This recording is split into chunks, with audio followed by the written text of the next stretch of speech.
الصقور تحلق في سماء أمريكا. نهائي ميجور رالي المنتظر، فالكونز ضد ديجنيتاس. فالكونز داخل بمعنويات عالية لأنه بكل بساطة صفقهم مرتين قبل هاي المباراة، وديجنيتاس القادم من فوزه على فايتاليتي. بدأ النهائي الكبير والمباراة الأولى ستيزي بيفتتح التسجيل لديجنيتاس. جورييز بعزز التقدم بالثاني. روس بتكفل بتقليص الفارق، بس ستيزي بسجل الثالث، وستيزي بسجل الهاتريك والرابع. روس بقلص الفارق وما بيكون كافي. المباراة الثانية البداية هالمرة قوية من كيلرز، الثاني على طول من القوي كيلرز.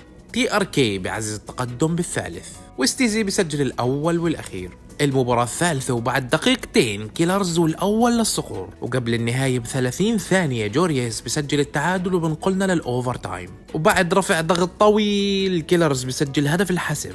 المباراة الرابعة بعد تمريرة عالمية من روس، كيلرز بسجل الأول والعالمي كيلرز بسجل الثاني بروعة وبحسم المباراة. يعني باقي مباراة واحدة يا فالكونز. تبدأ المباراة الخامسة ومن البداية بسجل كيلرز، بس التعادل السريع من جورييز بنجح يسجل الثاني، بس روس بالإنقاذ بعدل النتيجة، وعلى طول بدون انتظار كيلرز بسجل الثالث.